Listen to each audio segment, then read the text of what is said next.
Welcome to the show, everybody. Thanks for downloading. My name is Pete Wright, and I'm here with Megan Strand. Hey there. And Dane Christensen. Hello. And we are the Naked Marketers, and we've got a great show coming at you today. We've got a great interview.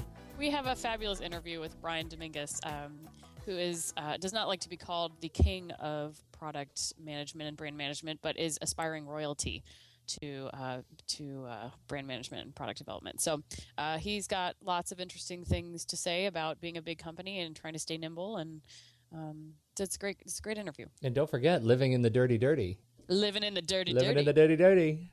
I love that so much.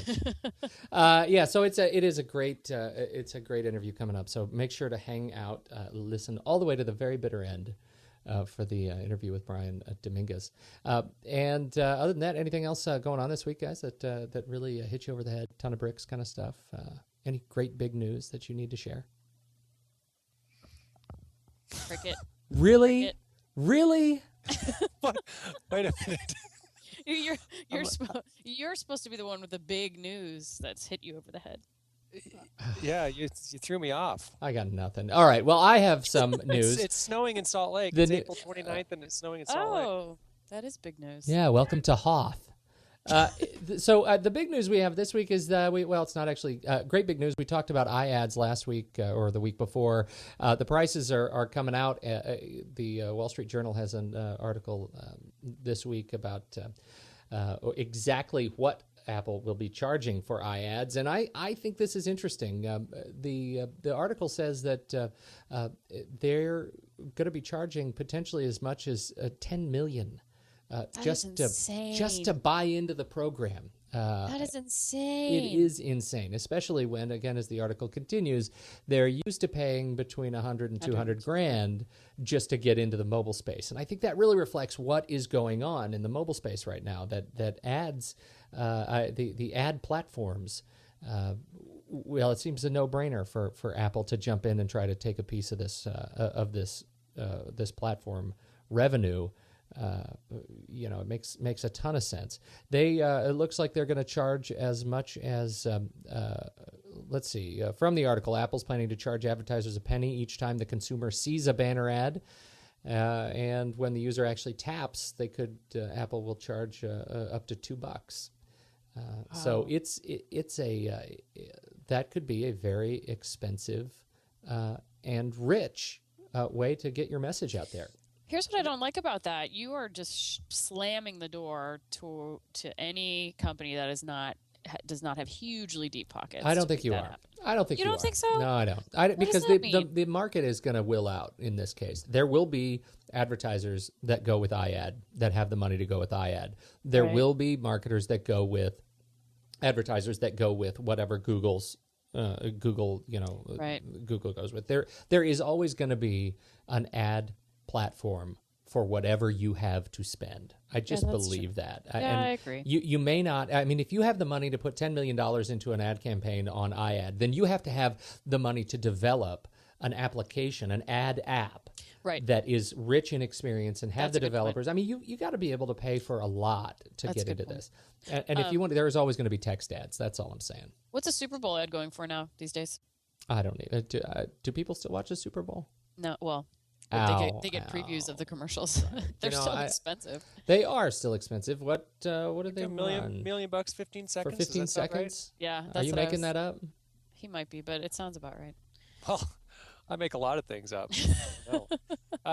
What's interesting to me about that, Pete, I guess on one level, is that for years, the talk has been that the future of advertising is in mobile. I mean, I heard that. I've heard people say that. For years, like I don't know, 6 years ago. I guess. Most of your life. Yeah, since I was a kid. No, since I was a young boy. But I also hear people today, even amidst this announcement here, say, "Gosh, we haven't figured it out yet. We still really haven't figured out how to make mobile advertising really, what we think it should be." And I think everyone has this concept that it's the future because everybody's carrying a mobile device and we ought to be able to reach them. But I don't hear anybody saying, wow, that has been the answer to all of our advertising, questions. The future is now. Yeah. I don't hear any companies, I guess, say that, yes, our most successful advertising initiative this year was mobile. Yeah, well, and I actually have the answer. And so I'm going to Good. go ahead and lay it down Please. on you right now. And I think it's something we've talked about before, which is the app economy, right? If the application development economy did not exist, there would be no future for the online ad space. Because I don't believe there is not going to be a time where I don't know. Okay, maybe there will be a time when somebody tries to do this, but it's stupid. Where you turn on your phone and the first thing you get is a third party ad. I mean that is it doesn't exist. What happens is you have apps that exist on these mobile devices that allow you to integrate ads into the apps. That's what people are going to be seeing. They're not going to be turning on their phone and have to sit through a 15-second commercial in order to dial. Right. And so that's why this it hasn't worked in the past, and why it's such a nascent market, because you have to have the eyeballs in place in the application economy in order to make driving advertising work. So there are all sorts of federated ad networks now. They're just going to get more popular, more powerful, and bigger, as development continues. No, I think that is the answer. I think it just is interesting that for so long it's been the future is mobile, but I really don't think people have had a very clear vision. I think I think you're right. I think that's the clearest vision we've had yet about what it means. I think you're absolutely right. And for the record, it's about 2.8 to 3 million for a 30-second spot on. So I wasn't that far off. No, you weren't. No, you did. So, you did good. So let's take it from huge $10 million app ads to small, Dane, with Facebook, what they're doing, what they were rumored to have done this week. From big to small, Pete to Dane again. Okay. Yeah. Well, here's oh my gosh, you just completely fabricated that all by yourself. What? Of course I did. Not completely fabricated. Wow. Okay. All right. Facebook. I'm going to jump right into it here. This is interesting. Facebook is making more ventures, I guess, into local. So anybody who's dealing with a lot of sort of medium to small size local businesses, there's been a lot of activity, and continues to be, in how to localize your search results and your presence on things like Yelp and obviously Google Maps, and a lot of companies, of course, no matter how large or small, and in whatever industry, have Facebook fan pages. So the play Facebook is making here is very similar to Google's favorite places, where you've got a decal now that you can put on your window in your storefront. This one says, like us on Facebook, and has the like facebook.com/whatever your fan page URL is. One of the interesting features, though, here's where this is sort of takes the same route, but is a little different than Google's favorite places. Google's favorite places decal had a little code that you could sort of, if you had the right kind of smartphone, scan and get information or sort of link up with that place, and it seemed like a really cool kind of a tool or interaction, but admittedly with a very small segment of the population who are very early adopters, and of course that's kind of the target for some of this stuff anyways. What Facebook is doing, though, is giving you a number to text to. So a couple of advantages here. One, it opens it up to a much larger population, so it's the SMS numbers to like us on Facebook, text like whatever the business is to this phone number. So it grabs people in a different place to help them to connect to your business, and then be in front of, say, ads or promotions or whatever you're using your fan page for. But the other is to create that link for Facebook between your mobile device or your phone and Facebook. So I guess it helps both the business and Facebook in general. I think it's great. It's the Yelp approach, right? Mm-hmm. I'm a huge fan of Yelp, and have found lots of wonderful restaurants on Yelp, and really count on Yelp for that community review that helps me kind of figure out the great new places to try. And I think having this kind of hyper local approach for Facebook is terrific. I think it's interesting. And quick question for you: when it comes to finding great restaurants in Portland, what do you prefer, Yelp or Urban Spoon? I stick to Yelp. Me too. Do you? Yeah. Okay. That's kind of community by community, though, isn't it? Do you think like some communities are really great Yelp users and some aren't? I mean, and there are some Yeah. places where you can really depend on the Yelp reviews, and others where it's either maybe they're using nothing, I don't know, or you know, I don't know. I think Urban Spoon in Salt Lake is a little more active than Yelp for restaurants. Yeah. Well, and that's the other thing. I mean, Urban Spoon just does food, right? I mean, Yes. Yelp does all sorts of other stuff. Yes. Um, Correct. anyway, I think it's a great. I think moving to this sort of hyper local kind of approach is what makes these things interesting, right? It's if that sticker is on the door, then I know that this business is active, has an active online community, Yep. because they wouldn't put it up if they didn't know what it was. Yeah. And that means point. I'm going to be able to extend my offline experience into my online experience, and I have an expectation that it will be rich as a result. Like I'll be That's a able to great get more point. from it. That's a great point. And Pete, speaking of hyper local and you know how it's in most cases really great that businesses are heading there and users are able to find that information and places like or you know software like Facebook is able to facilitate it. But sometimes it goes a little too far, wouldn't you say? Yeah, no, and I think are you introducing a segueing you. segue? I'm segueing. Yeah, That was I've Nice learned job, from the Dane. master. You're welcome. that was really artfully done. And speaking of segues, did you see that was a meta segue? I actually segued out of a segue. Yeah. thought we were The talking about the segue. New York Times has an article on the being the mayor of creepy possibilities, and it's all about when users broadcast their whereabouts through tools like Foursquare.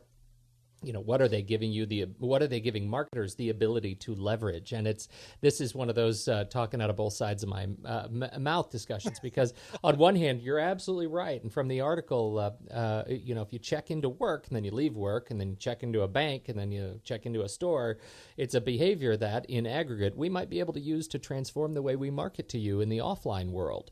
We might see day parts that are more likely for you to check out of some place and go to a store. We might do advertising specific to that specific day part in that specific place. Well, that's that hyperlocal leverage that you get when you are tracking users at that level of detail in their lives, that sort of granularity. But this is the part that actually makes me nervous. Because consumers are electing to broadcast their location and signing up for these services, privacy concerns aren't enormous. Another plus for marketers. Which is true. It is a plus for marketers. I'm not going to ignore that. But just because consumers are signing up for these services, does that make it okay? Wah, wah, wah. I think you should just let that one sit there. That's a good question. it- I mean, it just. It's the there's one not that just nags on me. There's so much I want to be able to do. I want to be able to have this hyperlocal data. I want to be able to know what my customers are doing in order to be able to offer them, other things that may be relevant at that time and space in their lives. At the same time, I don't believe that consumers, even though they install applications like Foursquare, are aware of the implicit, concerns that giving up this kind of data means. I think there are privacy concerns. It's not the privacy concern that this article outlines. It's a different one. And it's a much bigger one. And I also wonder if at some point it's going to be, because and maybe they already have this and I'm just naive, but there's got to be Foursquare fatigue. Like I did Foursquare for a couple of weeks and I was like, I'm tired of this. Like I I'm was not your gonna only check in everywhere friend. I went. Well, so what? Like, But see, and that's why want it goes other back friends. to. But see, here's the thing: like, do they have an app now where you can just turn it on and it just tracks you wherever you go with your phone? I mean, just kind of. If you're at a location, it checks you in just automatically. Do they have that? I don't know if you can sort of turn that on. It's going to be Foursquare fatigue as far as I'm But see, that's why services the way like Yelp has done it. When you go in and choose to check in, you'll see the coupons from the stores around you. And I think that's the same thing with Foursquare and GoWalla. That's the direction things are going. When you choose to check in, if you choose to check in, you'll be able to see a menu of stores that are around you that may offer discounts or something like that.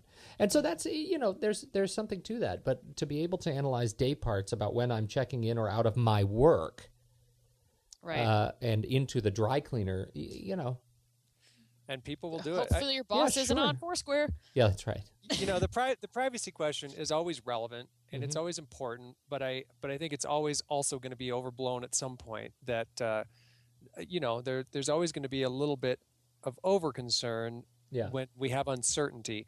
I also think it's I think it's really fascinating, actually, the way our perception of privacy seems to be evolving pretty rapidly.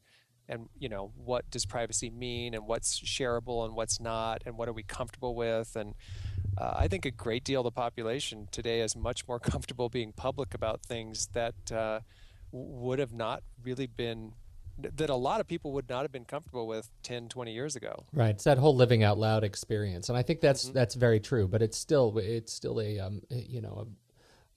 small part of the population. It's the same size of the population that's, not yet using a smartphone, Dane. Do you know anything about that? No, because I have no. How's your razor?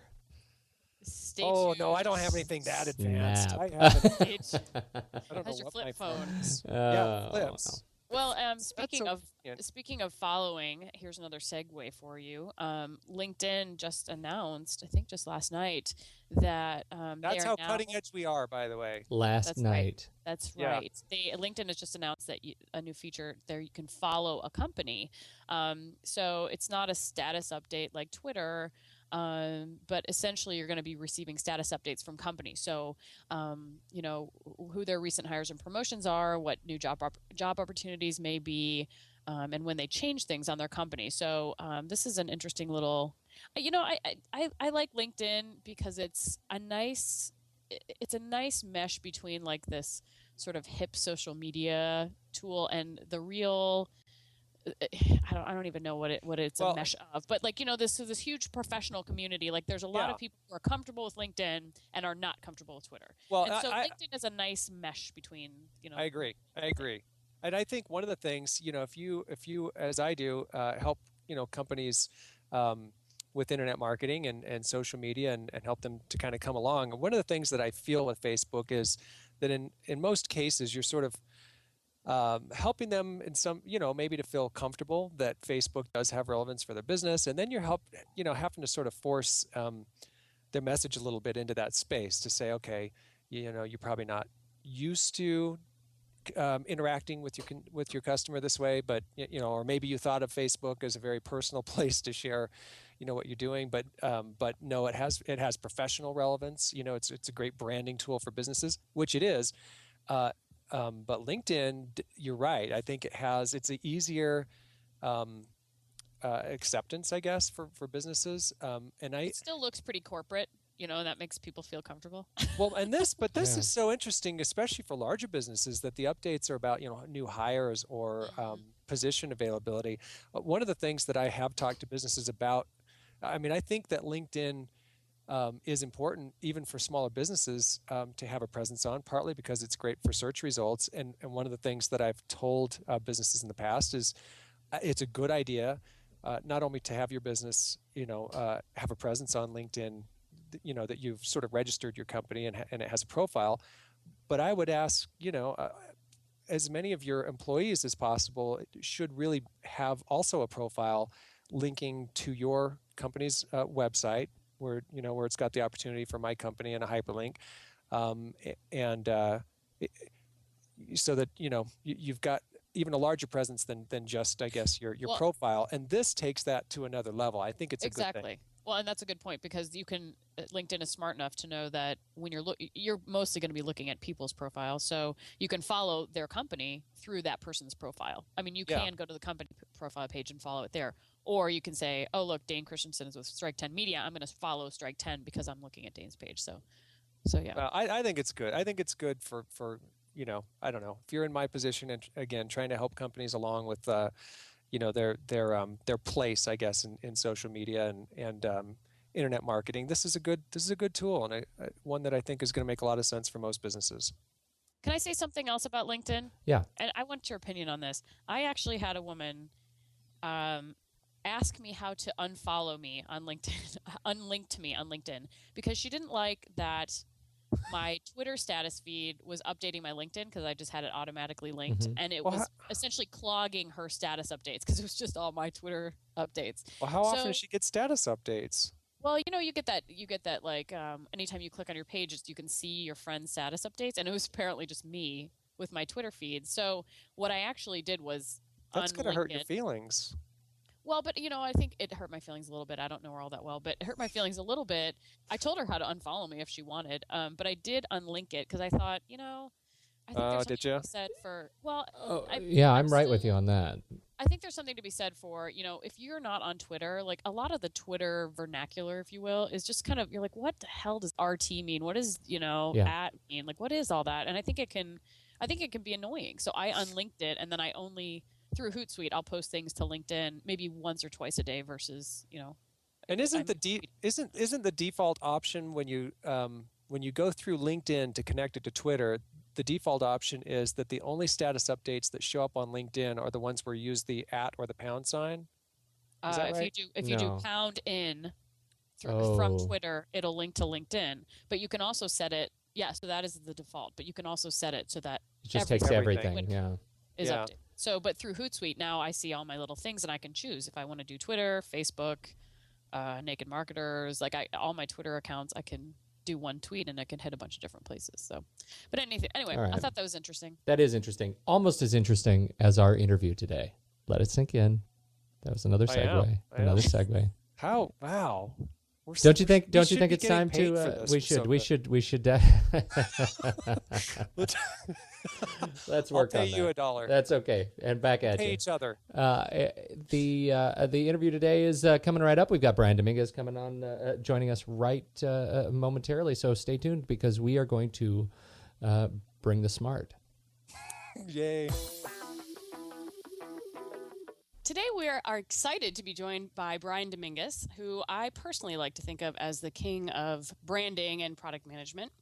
He has been with a variety of companies in a broad spectrum of industries, from anything from banking to consumer products to his current position in the AT&T mobility community. So, Brian, thanks so much for joining us today.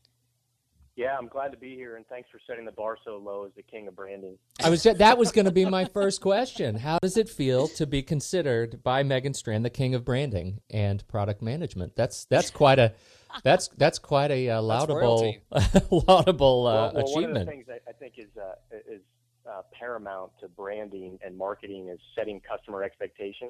So I think it's kind of failed on that. It's very flattering. And I'm certainly passionate about branding and product management, and all my roles have been related to that. But we may need to throttle back the kingdom. How about the prince? Are you comfortable being the prince? One of the princes? Prince of promo? I'd like to refer to it as aspiring royalty. Aspiring royalty. All right. So we have, aspiring royalty, Brian. Okay. So I wonder if you could just start off just telling us a little bit about what you're working on at AT&T Mobility, and just what your role is as aspiring royalty there. Yeah, so I'm in the wireless group at AT&T, and I think I'm fortunate enough to be in one of the top 2 coolest places to work, I think, within the company. We have a lot of work going on with emerging devices, which is what gets a lot of publicity, and consumers are fired up about the next thing that's launching. And I work in what's fundamentally apps. So that's something we've been a leader in for several years. We've got quite a bit of momentum with the Apple launch a couple of years ago, but it boils down to I'm in a premium content group, which is vending apps. I've got a core focus on music, so I work directly with many of the music partners that deliver streaming radio or full-track songs on devices, and I also have a role in managing our storefront. So when a user fires up a device and they're looking to purchase some of this fundamentally cool content, they're going to primarily access it through a store, whether it's a AT&T App Center or one of our partner stores. You got to buy the content somewhere. So I work in primarily those 2 roles. Well, that is exciting. That's great. So you had some role in the SiriusXM app somehow, somewhere? No? Like, do you Yes. So you work with like the third party who's creating the app and just facilitate getting it in use. Yeah, that's exactly right. So XM was one of the first apps that we put as part of this kind of best-in-class suite. So in 2006, we launched Singular Music at the time, AT&T Music now, so a user could access this best-in-class suite of apps underneath a Blue Note on their device. XM is one of those best-in-class services, so the role that I had there was working the business development aspect, so the mechanics behind how revenue is shared and how pricing is set, and then with a third party, exactly right. So many of the apps that you probably know bring content to the table, and then they work with another party to package that up into a build or a binary or the actual app that goes on the device. And then because that app was preloaded on phones or there before you had to download it, essentially, we took a more active role in shaping that experience. So we want to ensure the best possible experience we can for our customers, the things that are within our control. So that meant in those cases, looking at the user interface, so how the content is served up to a customer, and a limited role in stations that are selected, things like that, because we have in other parts of our group some expertise in programming and record label relationships. So we wanted to tweak that, bring what we had to the table as well as what SiriusXM is bringing to the table. But it's been a good product, good service, and customers dig it. So I might be way off with this question, but I have this picture in my head that if you're dealing with like record labels and content ownership when you're dealing with music, that there's some people in the group somewhere that have very unrealistic expectations of revenue with these apps. Am I way off base with that? Does that come up very often in what you're dealing with? So the answer is maybe. Which side of the equation do you mean? I mean, like record labels, to me, kind of have a reputation of getting into new technology with the idea that there'll be tons of revenue and that they want to control pricing, where the consumer might have a different perspective on what the price should be. Yeah, well, I think there's little doubt that the consumer is pushing prices down. I mean, there's an expectation that things are free more often than not, and that's a whole series of dynamics have contributed to that. The record labels in particular, my experience with them, and their other perspectives, of course, are very realistic. So we are setting realistic joint targets within some constraints. So there's definitely negotiation on individual price points, but at the end of the day, we have joint targets, and I think they're within reason, in ballpark. Now, I will say there are parties that we deal with that have wildly unrealistic expectations, and largely, my experience, those have been newer partners. So music-based and app-based it's highly energetic, it's very dynamic, it moves very quickly, information's not readily available, and a lot of money's being thrown at it. So in smaller startup firms, I think they may have a great story, access to venture capital, and ridiculous business plans that put very high numbers associated with. So that's why I was kind of asked which side of the equation you're right. Okay. Can you talk a little? Oh, go ahead. Yeah, I was going to say, we definitely get pitches that the math just doesn't add up. Interesting. Can you talk a little bit more about just that, the thing you just sort of touched on a little bit, this startup community that has blossomed around things like apps and music? And I mean, can you talk a little bit about how that's changed what you do? I mean, you work for a huge company, and how do you address that? And you're talking a little bit about unrealistic expectations, and how do you deal with that? Is it just an annoyance? Are they, a real threat? I mean, how do you see them, and how do you deal with that? No, I can't talk about that. I mean, it sounds like, Brian, that that part of your approach is dealing with data. I can't talk about it. I'm just having a little fun. So the role has changed because the landscape has changed, and I think the position we've taken has shifted with that, and we just listen to consumers. So how we interact with the startups are what our consumers want, I believe.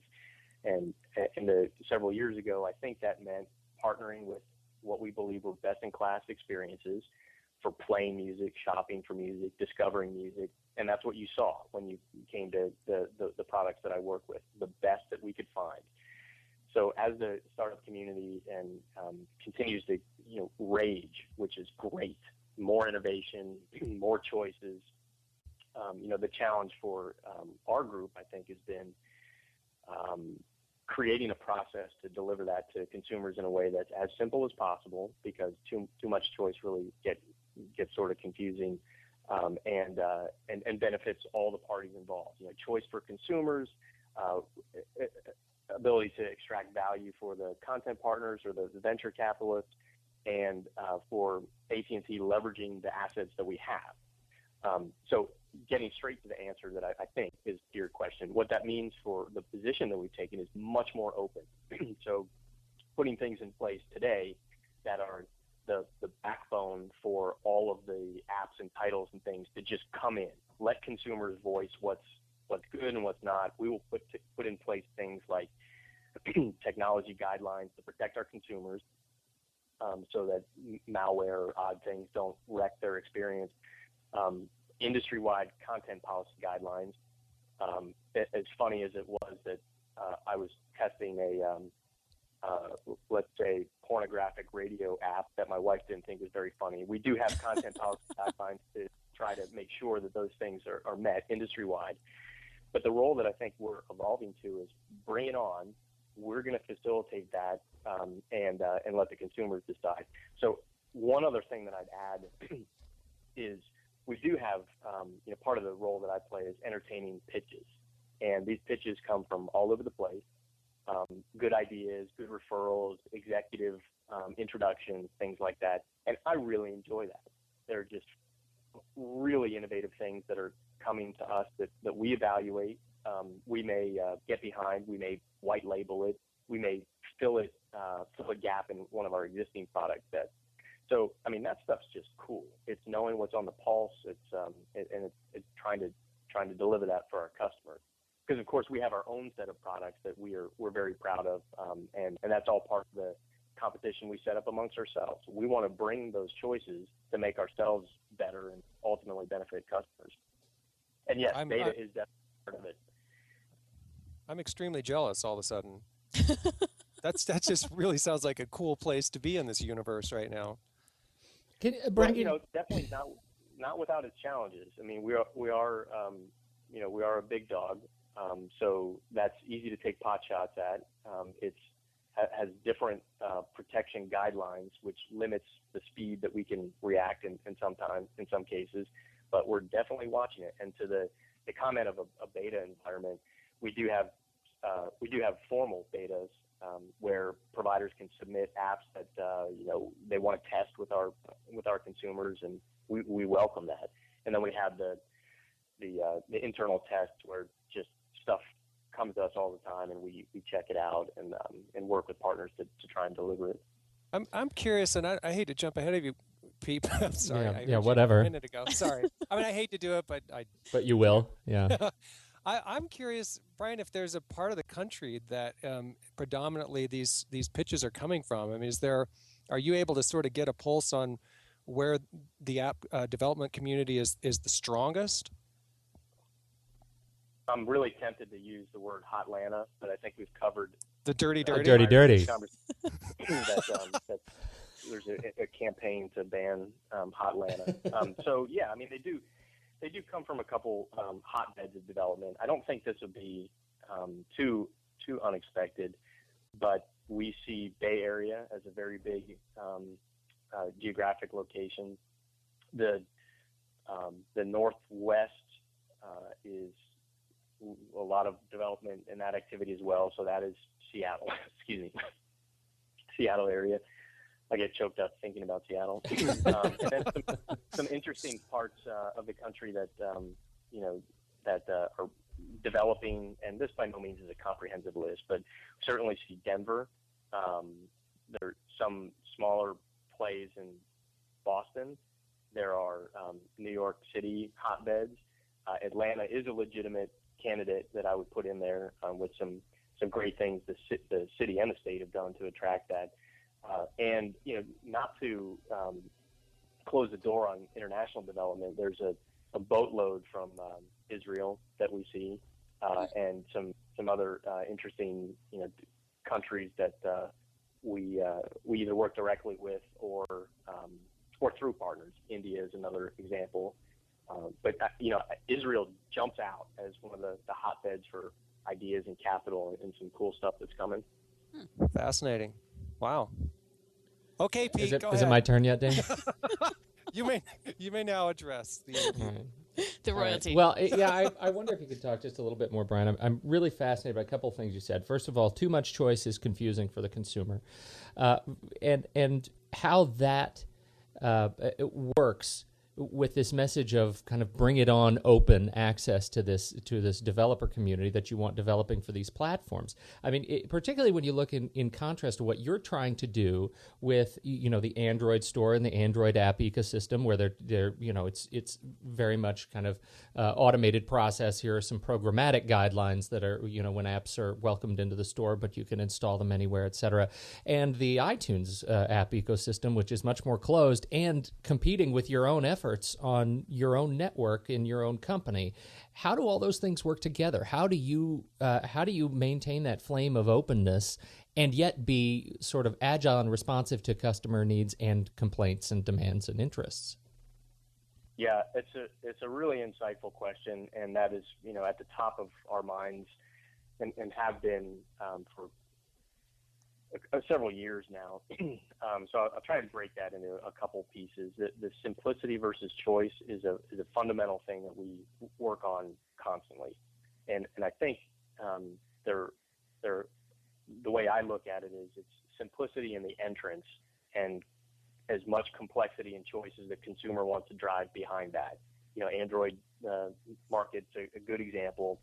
We partnered with them to provide that that entrance to the store. It's the icon, it launches it, and we have the agreements in place to deliver that on our devices.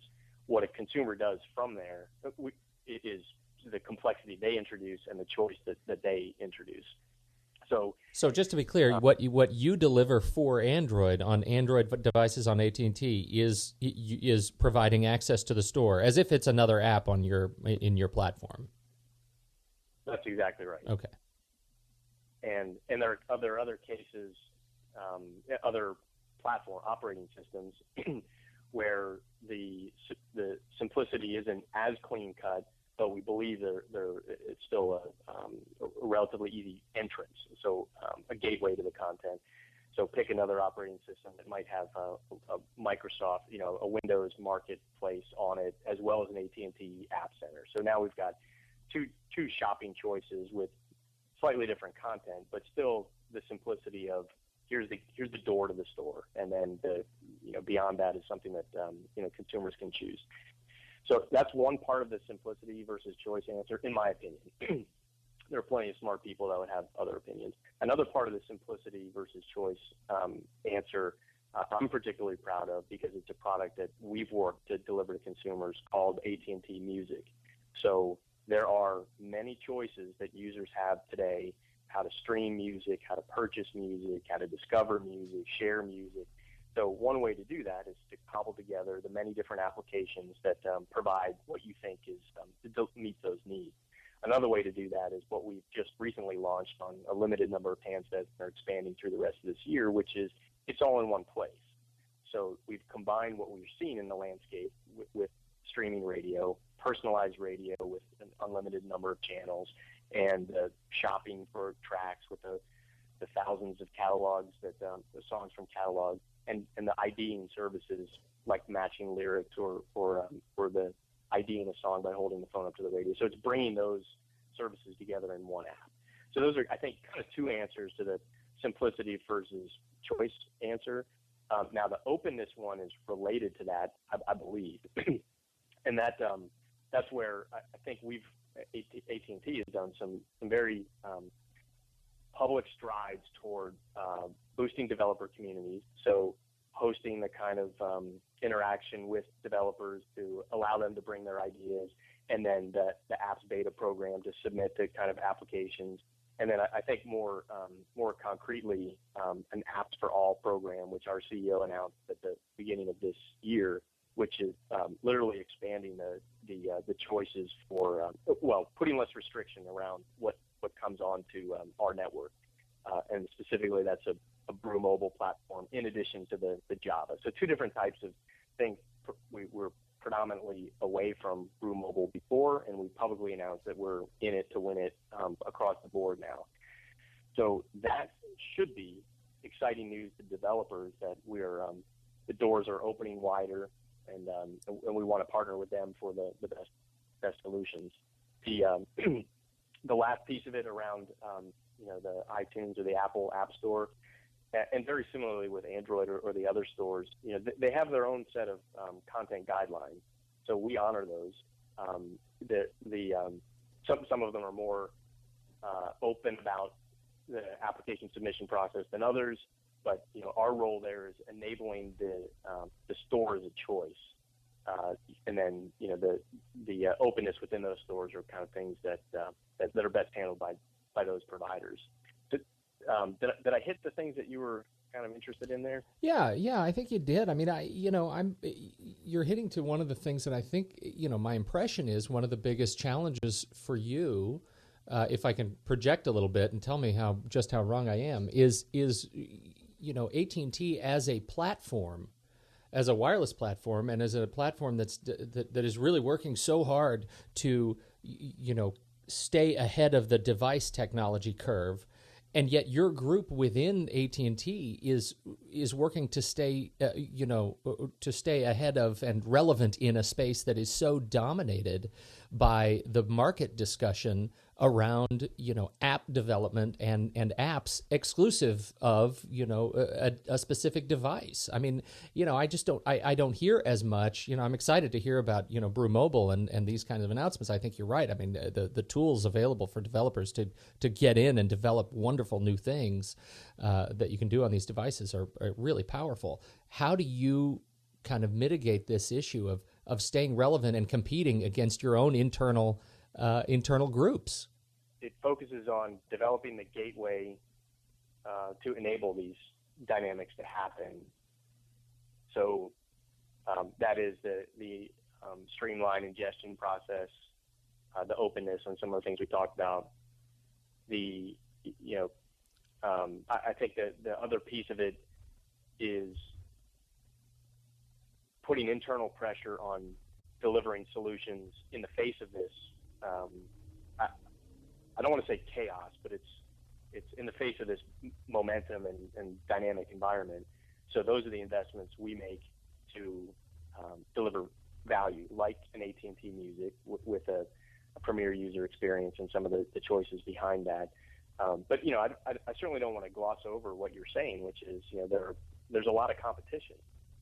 The beneficiary of that competition is consumers.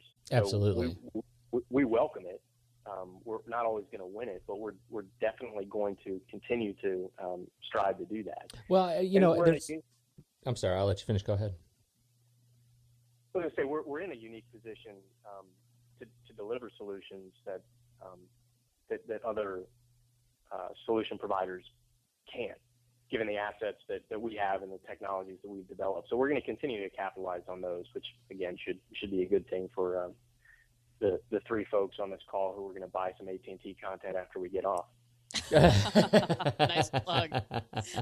How do you handle the transition of or the constant evolution of pricing for particularly in the music platform, and the ringtone platform, which for so many years was so it's just so ridiculous how out of whack the pricing is. You get this thought that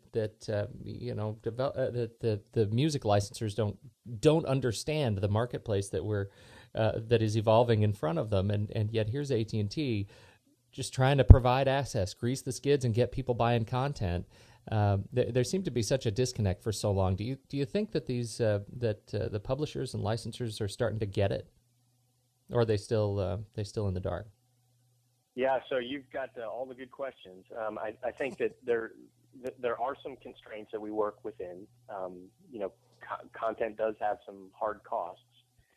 So, we try to work within the boundary of those to deliver, the pricing structure that makes sense, is sustainable, will allow for investment going back into products and services and more artists and things like that. So we do work within those constraints. And then I think this, like other industries or examples that have seen this sort of thing, that the part of the effort needs to go into value in a different way. So I think the ringtone case is analogous to others, but that's a case where perhaps more of a personalization effort can be shared with customers, that if the price of an individual ringtone is, we're in a different place in the demand curve and less folks are trying that, or there's more piracy, then there is value that an entity like AT&T that we can provide. So that would be something like an application that personalizes ringtones or serves up tones in a different manner, or a ring back tone that's network based that you can't replicate and can't access in other manners.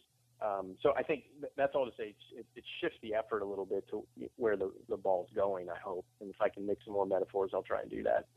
Well, it's such a that is actually. Peter uses the puck analogy. I do, skate to where the puck will be. That's one I actually have tattooed on my chest. I'm very happy about that one. Well, I think the important thing to remember is that a bird in the hand is worth spilling milk over a bucket. I try to remember that. That's right. And all this discussion is around obviously this whole new industry, and probably part of the fuel of economic growth right now is around the smartphone app development. But do we ever feel bad for the dumb phone and how lonely and neglected it might be? I still have a dumb phone. What? That's still money, isn't it? The dumb phone. There's still a market there. I think so. The different answers, I guess, because you have it because it's doing something for you. So there's some value there, and you're not alone, by the way. Tens of millions of other folks do as well. Now the challenge around delivering premium content to those phones is one that I'm not sure there's a great answer to. So there are lighter versions of solutions being developed, but a large amount of personalization content is brought down when the user first buys a phone. So many of these phones have been end of life, or they're being updated or whatever. So the opportunity isn't quite as great. So I guess the truth is there are light versions being delivered or being developed, but it's not a focus. So I wouldn't imagine. I just feel bad for the dumb phone sometimes. Yeah, you kind of do feel bad for the dumb lonely. phones. And the dumb phone owners like me. There's some fantastic opportunities if you walk into your local AT&T wireless store. We can hook you up. There we go. Another shameless plug. Hey, Brian, I want to kind of round out the discussion here because I know we're kind of getting close to the end of our time. So, can you just finish up by kind of telling us what are the little inklings of trends that you're seeing that you think are really going to catch fire over the next year, 2 years? I was going to say to shape our next 3 months. That's seems to be about as far out as we can look when it comes to this. Okay, well, pick a time frame, and 3 months to 1 year. What are the kind of inklings that you're seeing? Just that you're kind of starting to think, we need to start paying attention to that. Yeah, well, I think the comment about the timeline's dead on. We do have long-term planning, but realistically, it's much more short-term focused. So, I think there are a couple things. A couple things ready to, at a tipping point or catch fire, or however you'd like to phrase that. I think mobile advertising has not yet been delivered in a meaningful way, but the investments are being made to do that. So, that is, hits on the pricing discussion as well. That price or value could be extracted in a way besides the customer paying for it. Advertising is tolerated in many instances, and there are big bets being made that mobile is one of those. Right. I think another another thing that we're certainly working on, and others will try or will partner with those who can, are delivering uniform solutions across many instances or many screens or convergence. So, this is the dream that it only exists today in cobbled together ways or highly expensive ways of playing the same game on your phone, PC, and TV, or listening to the same catalog on the same set of screens with a single sign-on. And I think that's something that we're, I'm excited to get to, because that really will be delivering some good value. And I think, we hit on it in a couple different ways. It's just that what's coming is it's going to be more open. Right. There's going to be a lot more choice and content. So an opportunity there, I think, is providing intelligent visibility to that content. Google definitely does that with the internet. There are some great apps today that kind of steer you toward what your friends are buying rather than seeing a catalog of tens or hundreds of thousands of titles. Mm-hmm. I think there's an opportunity there, to deliver more relevant content. Brian, this has been a terrific discussion, and thank you so much for joining us today and sharing your wisdom and thoughts on all the great stuff happening in this economy. It's really fascinating stuff. Well, cool. I mean, I appreciate the chance to talk to you. I mean, it's always great questions and fun to think through. It's what I do all the time. So thanks a lot, guys. Well, and where can if people want to learn more about what's going on at AT&T Mobility? the AT&T site is rather vast. Is there a site you can point us to, or where people can follow what you're up to, where they can learn a little bit more? Well, I think there are a couple. The att.com/media mall. That's att.com/MEDIAMALL is a web version of some of the content we've been talking about. So that's the chance to see what titles are hot, what we're vending right now. If you're a developer, then I think a great place to start is att.com/SDK. That's att.com/SDK, because that is the sort of entrance into what's coming and the latest information to get started, to bring your titles that we can work together with you. But those are two good places. Beautiful. Well, again, thank you so much for your time, Brian. This has been great. We really appreciate it. Cool. Thanks a lot, guys. Thank you, be Brian. good. Earlier this week, I think the reports came out about economic growth and where it's happening, and one of the biggest areas was manufacturing. So the Midwest and the South are kind of benefiting from some growth, where some other areas are kind of stagnant still. But app development, behind manufacturing, application development was one of the biggest reasons that technology is driving right now some of the good economic growth that we're looking for through the next year or two. So, and I would imagine, it already seems like this enormous ecosystem is there, but it's very interesting to stop and think about how recent it really is, because it's pretty recent. It's very recent, yeah. Certainly in the last 2 years, really.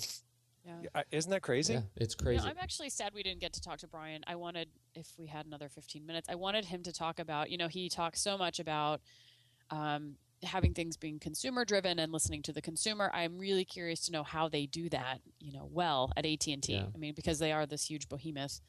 Well, I'd be really interested in hearing. Yeah, I would too, and I think it relates to one of the big lessons that I took out of the conversation, which is, when you are dealing with enormous market constraints and competition, and the economy is changing as dramatically as it is changing every single day, what you do is you look at your existing assets and learn how to innovate on them. And he made some comments about doing custom ringback tones and doing things that you cannot do if you are a standalone app developer doing things that you can only do when you have access to the inside of the technology like they do at AT&T. That's a fascinating lesson. I think that's one, we can all kind of walk away with, that look at your existing assets that others don't have and figure out how to leverage them rather than just go back to the drawing board and try to develop new products. That's one of those kind of key tools. Absolutely. Do we want to take that train of thought there, Megan, the consumer-driven, data-driven analysis, and go to tools? Sure. I totally have a tool. Let's hear it. I know you do. Let's hear it. I've been an absolute crack addict over this thing for the last 2 days. And I feel like I'm late to the game. Fly on the wall in Peter's office. No, it's bad. It's bad. So the tool is Woopra, Woopra, Woopra.com, and it is seriously the most fun I've had looking at data in years. It's in weeks, possibly. It is the most fun I've had looking at data in the last 37 and a half hours. I met one of the folks at Woopra, the WordPress Developer Conference, about 6 months ago, and it was a delightful experience. I got in on the beta and I installed it on a couple of sites, and frankly, it just didn't kind of light me up. I didn't get it, or it just didn't offer enough for me over analytics, Google Analytics on my sites that I just it didn't take off for me. So I shelved it, and they launched out a beta, and now all their plans are, they have many different tiers of plans, and I rediscovered Woopra, and it is fantastic. So what is Woopra? Woopra is a real-time analytics engine for your websites. What does that mean? That means that you can track not just where your users have been on your website. You can track what they are doing on your website right now. In real time, you can see who's on your site, what pages they're viewing, how long they are on the page, how they're navigating across the site, what platforms they're coming to you from, size of the screen, all the data that you could possibly want, but you get it in real time right now. And that is an incredibly powerful thing. It takes it to the point of being almost too powerful, in that I can click on a specific user and start a chat with them in real time. So I notice you're reading that article there. What do you think of it? How you like? Have you gotten to the part about when I talk about the horsehair? And I mean, okay. that may be taken too far, but it's a fantastic tool for real time. So why is this so exciting to you? Because outside of the creepiness of it, how is it? And if you're not going to chat people up, how is it? It's another fantastic? another dimension, because all you can look at when you look at Google Analytics, really, and there is you can change the date settings on analytics and sort of see what happened in the last couple of hours, but all you really see is what happened yesterday. Right? All you get out of the real value of analytics is historical. The value of Woopra is current. So if I have a rich editorial calendar and I see that users are reading a specific, a current post less than they're reading some historical post, maybe there's a way I can get another page up in the next 30 minutes that talks about, specific keyword rich, content that will keep people on my site throughout the day. You'd have to be bored, I think, to do that, wouldn't you? No, I don't think boredom is really the answer. I think if you have a site that is content driven, that's a site that exists to earns revenue by keeping people on your site, you owe it to yourself to know what they're doing on your site right now. Right? This sounds like a great reason to hire an intern. Yes, have the intern monitor. I think it is, and I could be the Woopra intern. I would just like to manage everybody's site. I just like all the graphs. So I think that's a powerful thing. If your site, this is not for everybody. It's certainly not for everybody, but it's certainly priced to be for everybody. It's free for up to 30,000 page views in a month. So the vast majority of small to medium size or small businesses really could get into Woopra without any certainly any financial outlay, but even you get a little bit bigger sites, and it's $4.95 a month for the next tier. It's really, really reasonable. It does give you the historical analytics too, so you get that kind of you get the historical view that you get from Google Analytics. You also get the live view. It also has a really fantastic. I say really too much, don't I? It has a fantastic notification system, so you can set up this filter that says, whenever somebody clicks on any of the links or searches for something on my site related to XYZ, it pops up a little. It pops up a little notice. It says you should see that people are there's interest trending on your site around this content. Maybe you want to look at that more closely in your editorial calendar, that sort of a thing. So here's my question. What is your question? Who is on the Naked Marketer's website right now? Yeah, I don't. What are they looking at? I'm so sad to tell you that I don't have it installed on Naked Marketers yet. I know, right? I have it installed on 5 of my sites, but not yet. Go to fifthandmain.com.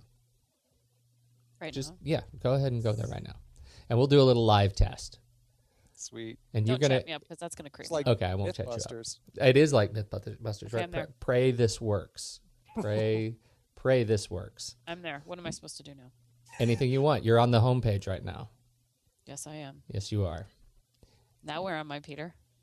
Well, you're looking at the fabulous link that KFC Double Down is not the most disgusting thing you could eat today. It is close. That's kind of but creepy. not the most. It's And a little you bit are creepy that you well. can see that. It is, and you're. I have your IP address. You're coming from Vancouver, Washington. Your cable company's Comcast. You're now at the blog, and am I you're wearing? using Safari 4. Yeah. What's her sign? Yeah, Wow. yeah. That's funny. It That's is creepy. remarkable. It is remarkable, and It's a little stalker-esque. a little bit. And and sometimes the chat doesn't work. Did you get a little chat message? No. No, and I was testing it out. It has worked a couple of times. I haven't really figured out why it doesn't work when it doesn't work. But anyway, the real trick is it's a fantastic tool. You can tag specific users. So I can I say that you're Megan, and rename you from visitor 383,000 to you're Megan. And every time Megan hits my site, I can have an alert come up that says Megan is on your site again. Boy, she's really has nothing to do because she keeps coming back to my site. You know who I think this would be like the most useful for, this like real-time data, and who I would imagine would be the most addicted to this would be celebrities like Tia Tequila and the Kardashians, who maybe just don't even really have to leave their house. And I guess Tia Tequila doesn't much. And she could look at all of her fans and what they think is interesting about her. Because if you've got like an inflated sense of self, this would be really, really fascinating for you. What are you saying about me? No, nothing. I'm just Whatever. just You're a saying. celebrity. Whatever. I'm just saying, if All- your parents all told I'm they saying got nothing is- better to do, you'd get really interested in how people are searching you on your site. But also, Pete, here I have a question for you, because this is what I think is going on. Sort of. I don't know if anybody's ever considered Omniture. Has anyone looked hard at Omniture? Not Anybody? hard. I did once. How is that? When I- How was it? Oh man, I was drooling. I had a presentation from Omniture sales rep, and I worked for a company that we were considering adopting Site Catalyst, and like this was a couple of years ago, and the amount of information, I really was just salivating. Like, oh my gosh, heat maps and form, like how far are people getting on your form before they drop out, and all these little bits of data and the way it was presented, different graphic representations. But the price of entry still is pretty heavy for Omniture for Site Catalyst. Back then, I think it was $10,000 plus a bunch of money for training and stuff like that. Depends on the size of your business, the amount of traffic you're getting. They have a sliding scale for what it costs to use it, but it's not cheap. But since then, not only, of course, has Google Analytics gotten more advanced and added more features, but you have these sort of breakouts, whether it's, and Woopra is not Woopra is a different example of this. I mean, it's just that you're getting more data, and you're getting different looks at the data, and you're getting, real-time versus historical. But some others like Crazy Egg and ClickTail are, when you add them together, you can kind of come up with a less expensive way to get a whole bunch of really cool things. Yeah, you can take all these different looks without jumping in at 10 grand or whatever it's going to cost to get Site Catalyst. And it's still the best, I think, out there if you can afford it. But if you can't, you can take these little slices and take kind of a lower cost approach by using multiple programs or multiple solutions. Yeah, and I think that really is the big lesson, right? I mean, it's this idea that you have a lot of control and you can get a lot of data for free or very cheap. And I think it's easy as when you have a business, you want it to be, you want to be professional, you want to exude professionalism, and yet, how can you do that and make the most effect of every single dollar? It seems to be, why would you spend money when you can get something for free and put that money toward really, spreading the word, buying more campaign, so. Interesting. That's the tool. I am strongly recommended. I want to try and see if we can get somebody from Whoopra to join us on the show and talk about this move to real-time analytics. It's so great. So fun. That's it. Good show. Thank you guys for joining us. Dane Christensen, where can people find you where is your internet ghost town, Dane? Second Life. I have an avatar. I'm a female. It's the way I get to explore my feminine side. So you'll find me downstairs. No, just kidding. I've never been on Second Life. That'd be fun, though. I'm on Altadane on Twitter. My website is strike10media.com. And Megan Strand?